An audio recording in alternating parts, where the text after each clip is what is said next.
Her parents were dead, the family home had collapsed on them, and she was trapped. Winnie, not quite 2 years old, was facing near certain death. It had been nearly 3 days since the walls of her home came down on her, and lying there, Winnie could not have known that her uncle had come to look for her, nor that nearby at the Save the Children offices, 2 Australian film crews were surveying the damage. The crew members saw people digging nearby and could hear sounds coming from underneath the rubble, so they began digging too, and eventually neighbors and the camera crew were able to pull Winnie out of the pile of debris under which her parents had died, and her uncle was there waiting for her.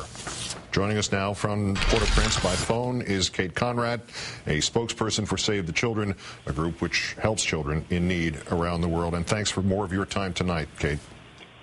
Thanks for having me. Tell me more about Winnie. She's beautiful. She's healthy. She's very shy, but she was happy to see her uncle. The camera crew had just left our offices. We have an Australian staff member, and they were interviewing him and brought her back immediately. We have doctors on staff, so we made a round call. They were out doing assessments and helping get medical supplies to clinics and hospitals. Our doctor came in, examined Winnie, and said she was fine. She checked her out, a little bit dehydrated.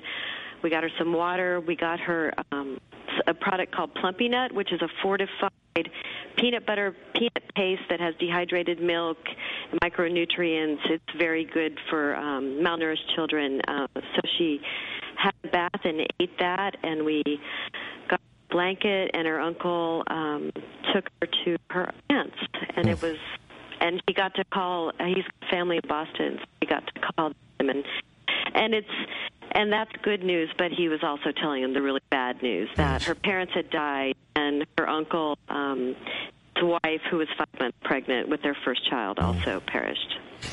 Tell me, obviously we know what this does for Winnie. What does this do, a story like this, do for those of you who are there trying to help, and for people in the neighborhood who have all these extraordinary challenges ahead of them and the continuing delays in getting rescue supplies? What does it do for everyone psychologically?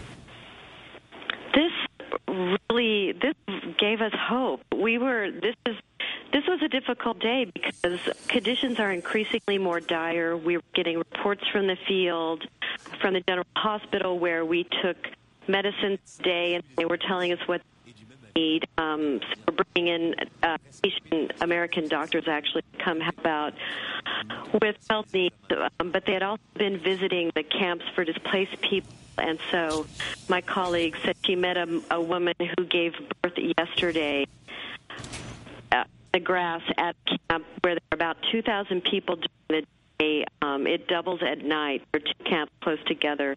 There are 4 latrines in the 2 camps. So at night for close to 7,000 people, there are 4 latrines. It's horrible, and you're really trying to, we know we're helping, and we know things aren't moving quickly enough for anybody's taste, and you hear these heartbreaking stories. And then in walks this beautiful baby, bright-eyed and looking none the worse for the wear, in the arms of her uncle, and it really blew us all away. Kate Conrad, a spokesperson for Save the Children, and today it was meant literally on the phone with us from Port-au-Prince. And once again, our great thanks for your efforts and for some of your time, Kate. Thanks for keeping the story going. Of course.